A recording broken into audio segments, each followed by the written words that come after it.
तो आज देखेंगे हम इलेक्ट्रिकल प्रॉपर्टी, जो ये कोलोइडल सॉल्यूशन की इलेक्ट्रिकल प्रॉपर्टीज है उनको देखने वाले हैं। तो शुरू करेंगे चार्ज से कि भैया चार्ज क्या होता है कोलोइडल पार्टिकल्स पे। उससे भी इंपॉर्टेंट बात है ये चार्ज आया कहां से।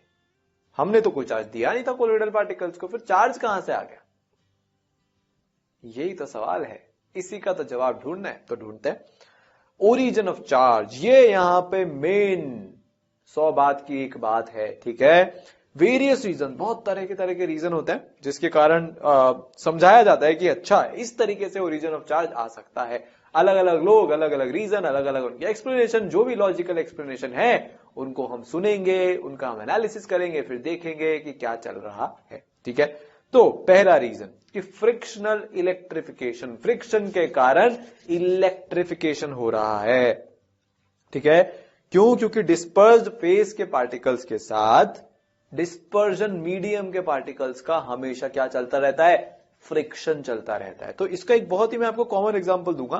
फिजिक्स में जब आप इलेक्ट्रोस्टैट पढ़ रहे होंगे तो वहां पे आपको सर ने बताया भी होगा कि आप एक कंघी लो, उसको अपने सर पे ऐसे ऐसे ऐसे ऐसे घिसो, कागज के पीस उससे अट्रैक्ट हो जाएंगे। फ्रिक्शन के कारण क्या हो गया कि चार्ज जनरेट हो गए, ठीक है। आपके बाल से आपके कंघे पे क्या हो गया, कुछ चार्ज इधर से उधर मूव हुए, यहां पे कुछ चार्ज आया, नीचे कागज अट्रैक्ट हो गया, ठीक है। वैसे ही सेम काम यहां पे होता है। जब ये रब करते हैं तो एक तो पॉजिटिवली चार्ज हो जाएगा, दूसरा नेगेटिवली चार्ज हो जाएगा। तो रबिंग से इस तरीके से चार्ज आता है, ठीक है। फ्रिक्शन तो होगा ही सही, क्योंकि वो हमेशा एक दूसरे से टकरा रहे। भाई आप ये सोचो कि हमने क्या देखा था अभी, हाँ ब्राउनियन मोशन देखा था, तो वहां पे टक्कर होगी तो वहां पे फ्रिक्शन होगा, फ्रिक्शन होगा तो क्या आ जाएगा, चार्ज आने की संभावनाएं बहुत ही प्रबल हो जाती हैं, स्ट्रॉन्ग संभावनाएं हो जाती हैं, स्ट्रॉन्ग पॉसिबिलिटीज हो जाती हैं, ठीक है।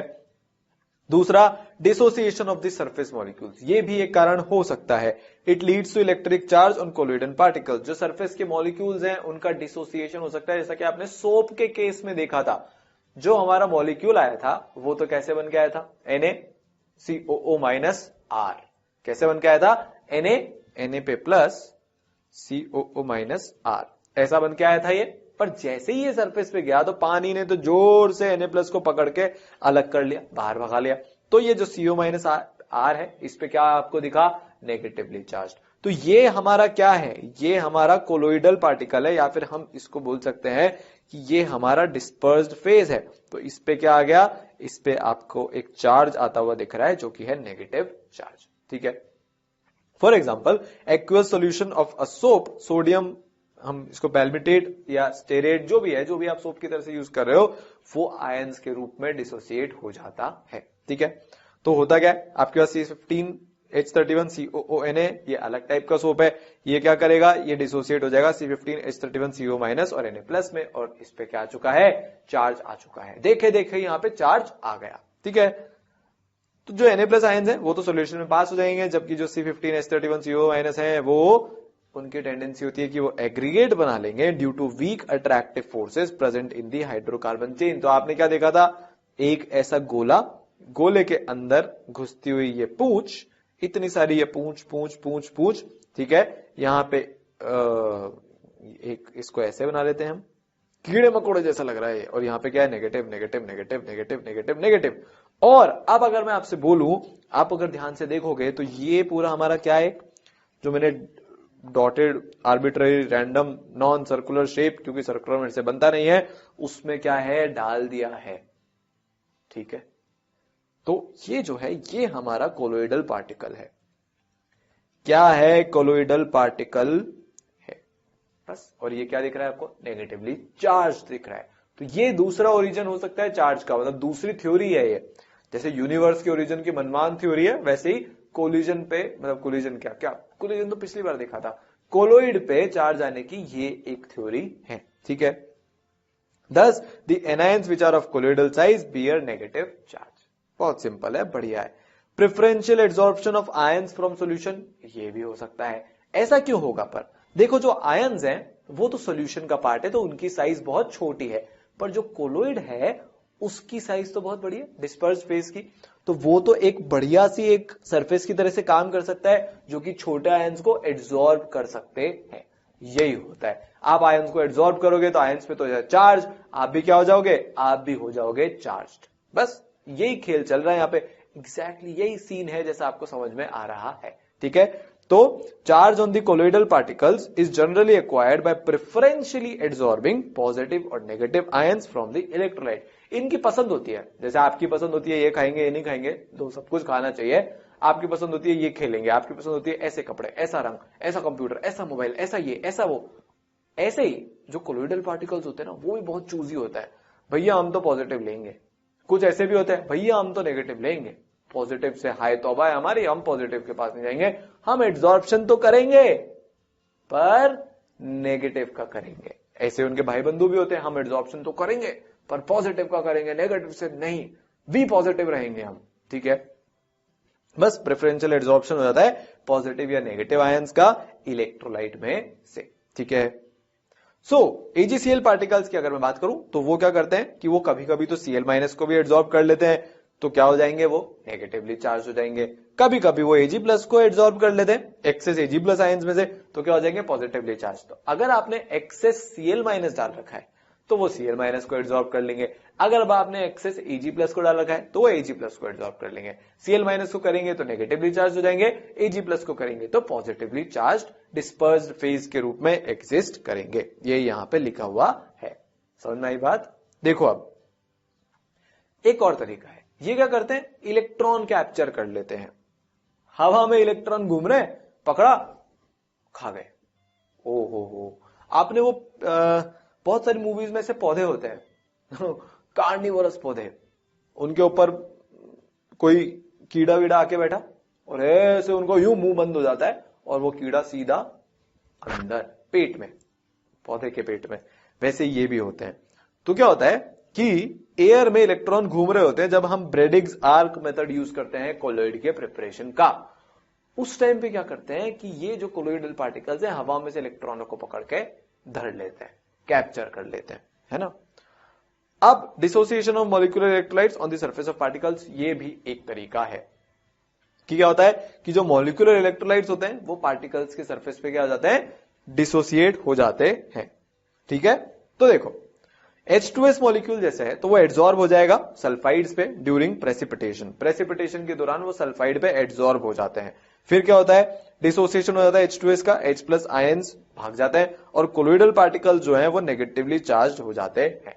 तो देखो यहां पे होने तो प्रेसिपिटेशन जा रहा था, पर उनकी जो रेंज है, अगर वो कोलोइड के साइज की हुई तो वो कोलोइड बन जाएंगे, और क्योंकि H+ तो सॉल्यूशन में भाग गया, बचा कौन पीछे से, बच गया अपना एक एनायन, और वो जो एनायन है वो क्या कर देगा कि कोलोइडल पार्टिकल्स को नेगेटिवली चार्ज्ड बना देगा। क्या बना देगा, नेगेटिवली चार्ज्ड बना देगा। तो हुआ क्या, आपके पार्टिकल्स थे, उन्होंने फालतू में कुछ फालतू क्या, उनकी मर्जी है, फालतू थोड़े ना होता है कुछ केमिस्ट्री में, उन्होंने क्या किया, एड्सॉर्प्शन कर लिया। एड्सॉर्प्शन किया तो क्या हो गया, वहां पे सरफेस पे वो जो मॉलिक्यूल एड्सॉर्ब हुआ था वो ब्रेक हो गया, आयंस में ब्रेक होगा। आयंस में ब्रेक हुआ तो फिर क्या हुआ कि एक पार्ट तो सॉल्यूशन में चला गया तैरते तैरते घूमते घूमते, और एक पार्ट उन पे ही बच गया, तो वो क्या हो गए, वो नेगेटिवली चार्ज हो जाएंगे या पॉजिटिवली चार्ज हो जाएंगे, डिपेंडिंग ऑन कौन से वाला चार्ज पार्ट उनके सरफेस पे बचा हुआ है। ठीक है, तो होता क्या है कि जो कोलोइडल पार्टिकल्स होते हैं उनमें हमेशा कुछ ना कुछ इलेक्ट्रिकल चार्ज होता है। इतनी सारी पॉसिबिलिटीज है, आप फ्रिक्शन के थ्रू कर लो, सॉल्यूशन में से किसी को एड्सॉर्ब कर लो,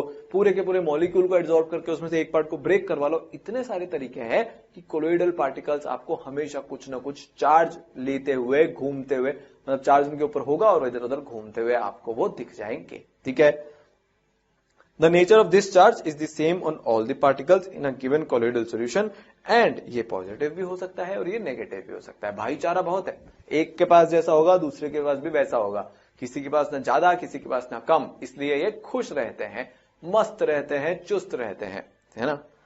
So a list of some common solutions with the nature of charge on their particles आपको दी जा रही है। हमेशा की तरह म्यूजिक चलेगा, इनको एक निगाह से जरूर देखें।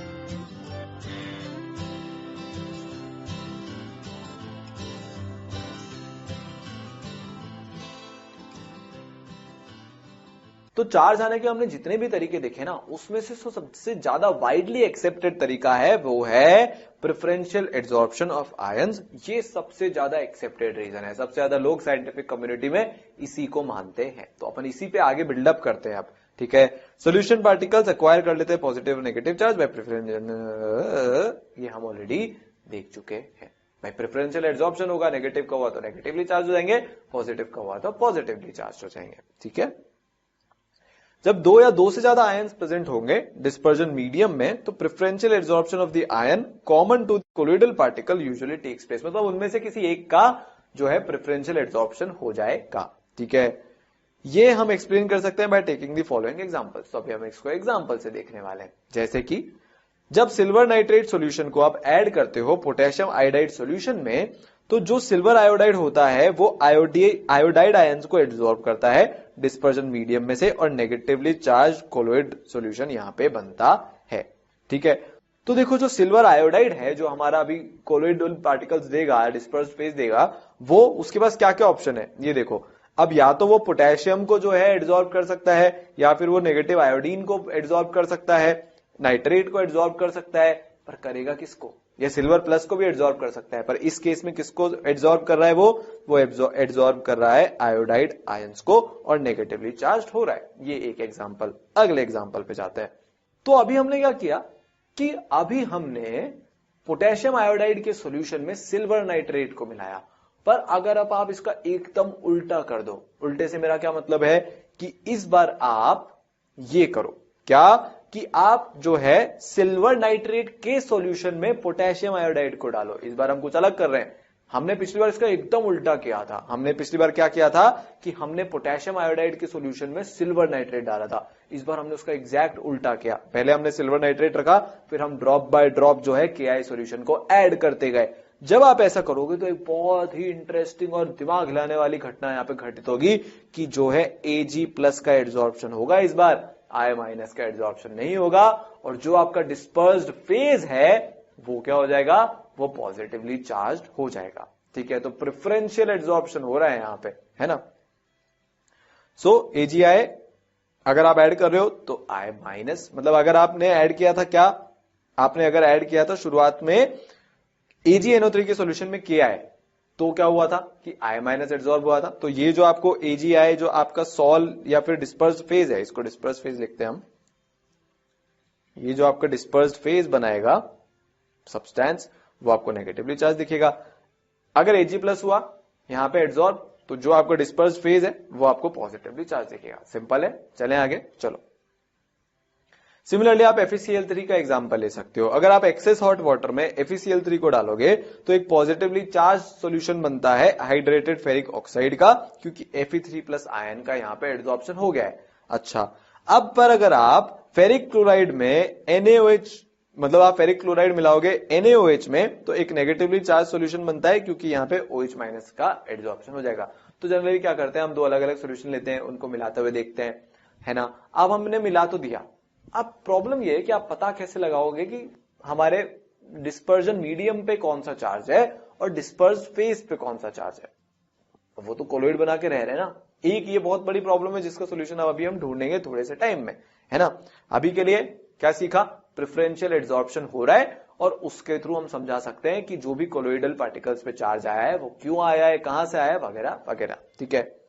सो Fe2O3.xH2O Fe3+ एड्सॉर्ब हुआ तो पॉजिटिवली चार्ज्ड, OH- एड्सॉर्ब हुआ तो नेगेटिवली चार्ज्ड, है ना। Having acquired a positive or a negative charge by selective adsorption on the surface of a colloidal particle, जैसे कि ऊपर हमने देखा, ये जो लेयर है ये अट्रैक्ट कर लेती है काउंटर आयंस को from the medium forming a second layer. अब जैसे फॉर एग्जांपल आपने मान लो I- को एड्सॉर्ब कर लिया साहब, तो बहुत सारे Ag+ भी घूम रहे होंगे। तो ये जो AgI है इसने अपने सरफेस पे I- को एड्सॉर्ब किया। अब ये जो I- है ये इस Ag+ को इन्विटेशन देगा, भैया आ जाओ, मेरे पे नेगेटिवली चार्ज है, मैं एड्सॉर्ब्ड हूं, मेरे को जरूरत है किसी पॉजिटिव चार्ज वाले की। क्यों? क्योंकि स्टेबिलिटी आती है। तो ये क्या करेंगे, फर्स्ट लेयर ऑफ एड्सॉर्प्शन तो ही गया, सरफेस पे एक लेयर बन गई जो एड्सॉर्ब्ड पार्टिकल्स की थी या फिर आयंस की थी। आयंस प्रॉपर वर्ड है, तो वो आयंस काउंटर आयंस को बुला लेंगे। नेगेटिव आयंस अगर आपने एड्सॉर्ब कराए तो वो पॉजिटिव आयंस को आवाज देंगे, पॉजिटिव आयंस उनके अट्रैक्शन के कारण खींचे चले आएंगे, तो क्या बन जाएगी, एक सेकेंड लेयर बन जाएगी। ठीक है, यहां पे एक खास बात है, ओवरऑल न्यूट्रली चल रहा है सब कुछ भी यहां पे पूरे सॉल्यूशन में, पूरे कोलोइडल सॉल्यूशन में कोई चार्ज नहीं है, वैसे वो न्यूट्रल है, पर लेयर्स अलग अलग हो गई हैं। ओहो, मतलब ऐसा हुआ यहां पे कि पॉजिटिव चार्ज और नेगेटिव चार्ज सेपरेट हो गए। जब भी ये पॉजिटिव और नेगेटिव सेपरेट होते हैं तो क्या आता है क्या आता है बताओ, पोटेंशियल आता है। क्या आता है, पोटेंशियल आता है। ठीक है, सो एजीआई आई माइनस एड्सॉर्ब हुआ के प्लस को बुला लेगा, एजीआई एजी प्लस एड्सॉर्ब हुआ आई माइनस को बुला लेगा। ठीक है, समझ में आई बात है ना। आई माइनस एजी प्लस को भी बुला सकता है, वो डिपेंड करता है किसकी मात्रा ज्यादा है, बस वो अपोजिटली चार्ज को बुला लेगा। ठीक है ना, मैं क्या बोल रहा था यहां पे कि कॉम्बिनेशन बन गया दो लेयर का of opposite charges around the colloidal particle, इसको हम हेल्महोल्ट्ज इलेक्ट्रिकल डबल लेयर बोलते हैं। पहली बात तो ये, मैं आपसे पोटेंशियल की बात करता हूं उससे पहले ये हमारी जो लेयर बनी है उनकी कहानी किस्सों को खत्म करते हैं कि वो कहलाएगी हेल्महोल्ट्ज इलेक्ट्रिकल डबल लेयर, क्योंकि यहां पे नेगेटिव के ऊपर पॉजिटिव, तो क्या बन गया, एक डबल लेयर बन गई। क्या कहलाती है, हेल्महोल्ट्ज डबल लेयर। ठीक है, अकॉर्डिंग टू मॉडर्न व्यूज जो पहली लेयर है आयन की वो तो फर्मली हेल्ड होगी और उसको हम फिक्स्ड लेयर बोलते हैं, जबकि जो सेकंड लेयर है वो मोबाइल होती है और इसको हम डिफ्यूज लेयर बोलते हैं। मतलब देखो ज्यादा फर्क पड़ेगा नहीं, आपके पास ये एजीआई है, इस पे ये आई माइनस एड्सॉर्ब है, अब दूसरा एजीआई है उस पे आई माइनस है, इधर के प्लस बैठा हुआ है, इधर के प्लस बैठा हुआ है, ये के प्लस कूद के इधर आ सकता है, ये के प्लस कूद के इधर आ सकता है, तो ये मोबाइल है, इधर से उधर चल सकते हैं, इसलिए यहां पे जो लिखा है वो सही बात है। ठीक है, आगे चलते हैं। तो वो जो हम पोटेंशियल की बात कर रहे थे, तो यहां पे हुआ क्या कि charge of opposite signs on the fixed and diffused parts of the double layer, इससे क्या होगा कि एक डिफरेंस आ जाएगा पोटेंशियल में इन लेयर्स के बीच में, क्योंकि चार्जेस सेपरेट हो गए। जब भी ऐसा होता है तो क्या होता है, एक पोटेंशियल आ जाता है। और ये जो पोटेंशियल यहां पे आया, इसका एक स्पेशल नाम होता है, ये जो पोटेंशियल डिफरेंस है फिक्स्ड लेयर और डिफ्यूज लेयर के बीच में, इसको नाम दिया जाता है इलेक्ट्रोकाइनेटिक पोटेंशियल या जीटा पोटेंशियल। क्या नाम दिया जाता है, फिक्स्ड लेयर और डिफ्यूज लेयर के बीच में जो पोटेंशियल आया उसको या तो इलेक्ट्रोकाइनेटिक पोटेंशियल बोल लो या जीटा पोटेंशियल बोल लो। ठीक है, समझ आई बात, चलें आगे।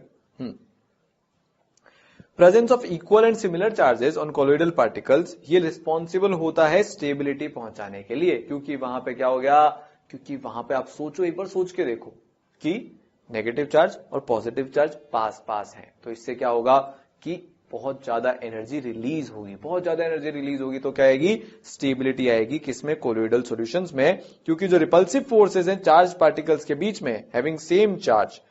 दूसरा कारण ये भी हुआ, प्रिवेंट देम फ्रॉम कोएलिसिंग और aggregating when they come closer to one another. देखो दो रीजन है, पहला वाला तो आपको समझ में आता है एनर्जी पॉइंट ऑफ व्यू से, दूसरा रीजन मैं आपको समझाता हूं। जैसे मान लो ये हमारा कोई भी एक कोलोइडल पार्टिकल है, उसने यहाँ पे आई माइनस को जो है एड्सॉर्ब कर रखा है, इस आई माइनस ने के प्लस को पकड़ के रख रखा है। अब क्या होगा, ये हर जगह चलता रहेगा, आई माइनस के प्लस, आई माइनस के प्लस, तो इस पे इफेक्टिवली अगर मैं फिक्स्ड लेयर को हटाकर डिफ्यूज लेयर की बात करूं तो पॉजिटिव। सेम बिहेवियर दूसरा कोलोइडल पार्टिकल भी दिखाएगा, वहां पे भी यहाँ पे पॉजिटिव के प्लस पड़े होंगे। अब मेरे को एक बात बताओ, पॉजिटिव पॉजिटिव के बीच में क्या रिश्ता होता है, घोर दुश्मनी होती है एकदम, है ना, आसपास नहीं रहना चाहते। आसपास अगर नहीं रहना चाहते तो जैसे ये इधर आने की कोशिश करेगा, ये इसको बोलेगा निकाल निकाल निकल, कहां आ रहा है, टकरा जाएंगे तो दोनों मर जाएंगे भाई, तो जुड़ेंगे नहीं, एग्रीगेशन नहीं होगा, एग्रीगेशन नहीं होगा तो स्टेबल रहेंगे, क्योंकि एग्रीगेशन होते ही एक बहुत बड़ी प्रॉब्लम हो जाती है कि इनकी जो साइज है वो कोलोइडल रेंज से निकल के सस्पेंशन की रेंज में आ जाती है और फिर ये नीचे धड़ाम से गिर जाएंगे, सेटल हो जाएंगे, तो इस कारण से ये स्टेबल होते हैं। ठीक है, अब इलेक्ट्रिकल प्रॉपर्टीज देखते हैं। आपने देखा fixed layer I, diffuse layer I, इतने सारे चार्जेस आ गए। अब इन चार्जेस के कारण कुछ ना कुछ तो इलेक्ट्रिकल प्रॉपर्टीज आती ही होंगी ना कोलोइड्स में, वो ही अब हम देखने वाले हैं। तो मेनली दो तरह की इलेक्ट्रिकल प्रॉपर्टीज होती हैं कोलोइडल सॉल्यूशंस की। ठीक है, इलेक्ट्रोफोरेसिस या फिर कैटाफोरेसिस इसको बोला जाता है, दूसरी इलेक्ट्रोऑस्मोसिस। तो चलो शुरुआत करेंगे इनसे, इलेक्ट्रोफोरेसिस और कैटाफोरेसिस से, इनको समझने की शुरुआत हम करने वाले हैं, है ना।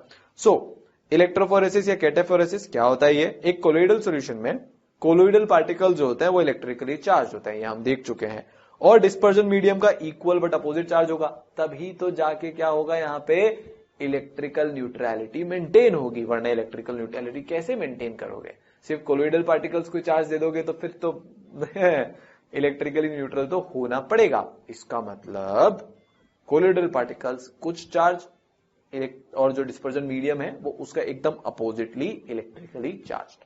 बस इसी का जो हम करते हैं उसका यूज करके हम इलेक्ट्रोफोरेसिस या कैटाफोरेसिस कराते हैं। तो कोलोइडल सॉल्यूशन जो है वो on the whole is electrically neutral होगा, हमेशा ऐसा होगा, क्योंकि हम बाहर से कोई चार्ज थोड़ी ना ऐड कर रहे हैं, तो चार्ज आएगा कहां से? पैदा थोड़ी ना हो जाएगा, सिर्फ चार्ज का सेपरेशन हो सकता है यहां पे, ठीक है। अच्छा, जब एक इलेक्ट्रिक करंट को आप पास करोगे कोलोइडल सॉल्यूशन के थ्रू, तो जो चार्ज पार्टिकल्स हैं वो किसकी तरफ मूव करते हैं? Towards the oppositely charged electrode, जहां पे ये कोएगुलेट हो जाएंगे due to loss of charge. जैसे मान लो आपके पास नेगेटिवली चार्ज है, अब पॉजिटिवली चार्ज एनोड पे आपने इनको भेज दिया, तो क्या होगा कि इलेक्ट्रॉन इधर चल जाएगा, तो ये क्या हो गए, इन पे चार्ज हट गया, इन पे चार्ज अगर हट गया तो ये आप पास पास आ सकते हैं। दो कोलोइड के पार्टिकल्स पास पास क्यों नहीं आ रहे थे? क्योंकि उनपे सेम साइन था चार्ज का, भयंकर रिपल्शंस लग रहे थे, तो पास नहीं जा रहे थे। पर जैसे ही इनका चार्ज लूज हुआ तो फिर तो इनका अंदर का जो प्रेम है, बरसों का खोया हुआ, जो चार्ज आने के कारण गुम गया था, वो दोबारा लौट आएगा। हम किसी अपने से रूठ जाते हैं गुस्से में, जब तक गुस्सा रहता है तब तक तो हमको अपना दुश्मन लगता है। एक पॉइंट ऐसा आता है जब गुस्सा खत्म तब वो क्या लगता है, उसकी तरफ वापस से हमारे मन में प्यार आता है, वो फिर से अपना लगने लग जाता है। एग्जैक्ट सेम सिचुएशन यहां भी हो रही है, ठीक है। बस इलेक्ट्रिक करंट आप पास करोगे, चार्ज पार्टिकल मूव करेंगे, अपना चार्ज लूज करेंगे, फिर से उनमें प्रेम भाव जागेगा और वो कोएगुलेट हो जाएंगे और यहीं पे कोलोइड का अंत हो जाएगा सस्पेंशन बन जाएंगे वो, ठीक है। तो phenomenon involving the migration of colloidal particles under the influence of an electric field towards the oppositely charged electrode, इसको हम बोलते हैं इलेक्ट्रोफोरेसिस या कैटाफोरेसिस। क्या बोलते हैं? इलेक्ट्रोफोरेसिस या कैटाफोरेसिस। इतनी बड़ी डेफिनेशन को छोटे से में देखें तो कोलोइडल पार्टिकल्स का माइग्रेशन एक इलेक्ट्रिकल फील्ड के इन्फ्लुएंस के अंडर, कहां पे? अपोजिटली चार्ज्ड एनोड कैथोड जो भी है उसकी तरफ, क्या कहलाता है? इलेक्ट्रोफोरेसिस या कैटाफोरेसिस, ठीक है। कैसे होता है ये देख लेते हैं। ये जो फिनोमेना है इसको अब हम यूज करते हैं चार्ज डिटरमाइन करने के लिए कि पॉजिटिव चार्ज है कि नेगेटिव चार्ज है और चार्ज कितना है। नहीं तो ओवरऑल सॉल्यूशन तो इलेक्ट्रिकली न्यूट्रल है, फिर आप चार्ज कैसे डिटरमाइन करोगे? आप ऐसे कैसे बोल सकते हो कि वो एजीआई ने आई माइनस को एब्जॉर्ब किया था? क्या प्रूफ है? प्रूफ का है, प्रूफ ये प्रूफ है। इलेक्ट्रोफोरेसिस यहां पे प्रूफ होता है। आप इलेक्ट्रोफोरेसिस करा लो, आपको दिख जाएगा कोलोइडल पार्टिकल्स जो हैं वो पॉजिटिवली चार्ज की तरफ भाग रहे हैं, तो मतलब कोलोइडल पार्टिकल्स नेगेटिवली चार्ज हो गए, और अगर वो नेगेटिवली चार्ज प्लेट की तरफ भाग रहे हैं तो वो पॉजिटिवली चार्ज हो गए, ठीक है। फॉर एग्जाम्पल, जब आप सॉल्यूशन लेते हो फेरिक हाइड्रोक्साइड का एक यूट्यूब में, नहीं वीडियोज वाला यूट्यूब नहीं है ये यूट्यूब है, और सब्जेक्ट करते हो इलेक्ट्रिक फील्ड से, तो क्या होता है कि जो फेरिक हाइड्रोक्साइड का जो सॉल्ट पार्टिकल्स होता है वो कैथोड के नियर अक्यूमुलेट हो जाते हैं, क्योंकि जो फेरिक हाइड्रोक्साइड है वो यहां पे पॉजिटिवली चार्ज्ड पार्टिकल्स हैं, ठीक है। So this shows that ferric hydroxide solution particles are positively charged. यहां से हमने एस्टैब्लिश कर दिया, तो जो डिस्पर्स्ड फेज है उसका हमने चार्ज क्या कर लिया? एस्टैब्लिश कर लिया, है ना। अगला है इलेक्ट्रोऑस्मोसिस। इसमें क्या होता है भाई? Phenomena involving the migration of the dispersion medium. अभी तक तो आपने डिस्पर्स्ड फेज को मूव करवाया था, अब हमारा तो मनवा नहीं, हम तो डिस्पर्जन मीडियम को मूव कराएंगे, उससे भी हम चार्ज पता लगा सकते हैं। डिस्पर्जन मीडियम अगर नेगेटिवली चार्ज हुआ तो डिस्पर्स्ड फेज पॉजिटिवली चार्ज होगा, क्योंकि ओवरऑल तो न्यूट्रलिटी रहती है। बस तो इसलिए हमने इलेक्ट्रोऑस्मोसिस कराया। ऑस्मोसिस को ध्यान करो, अपने आप इलेक्ट्रोऑस्मोसिस समझ में आ जाएगा। ऑस्मोसिस में यही तो हो रहा था, सॉल्वेंट के मॉलिक्यूल इधर उधर भाग रहे थे, यहां पे डिस्पर्जन मीडियम के मॉलिक्यूल इधर उधर भागेंगे अब, ठीक है। So the phenomena involving the migration of the dispersion medium and not the colloidal particles under the influence of an electric field is electroosmosis, ठीक है। फील आ गई नाम सुन के। तो आप प्योर सॉल्वेंट ले लो, डिस्पर्जन मीडियम यूट्यूब के दो लिम्स में ले लो आप, ठीक है। लोअर मिडिल पोर्शन में यूट्यूब के आप एक पोरस डायफ्राम लगा दो जिसमें कि कोलोइडल सिस्टम जो है वो प्रेजेंट है, जो कि यूट्यूब को दो सेक्शन में बांट देगा, ठीक है। बात समझ में आपको, है ना। तो हमने यहां पे क्या किया? हमने यहां पे ऐसा कुछ किया है, देखो एक यूट्यूब बनाते हैं, बना ली। अब उसके लिम में आप क्या भर दो? दोनों लिम में उसमें आपसे बोला जा रहा है कि आप प्योर सॉल्वेंट भर दो, डिस्पर्जन मीडियम भर दो।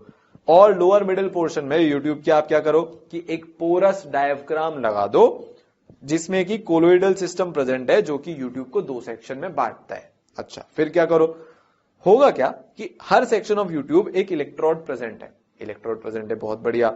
फिर जब आप इलेक्ट्रोड पोटेंशियल को अप्लाई करोगे तो आप ये देखोगे इलेक्ट्रोड्स के बीच में कि जो सॉलिड फेज है सॉल्यूशन का, कोलोइडल सिस्टम, वो तो मूव नहीं हो सकता, पर जो सॉल्वेंट है, डिस्पर्जन मीडियम जो है, वो मूव कर सकता है through the porous diaphragm towards one of the electrode, एक इलेक्ट्रोड की तरफ करेगा।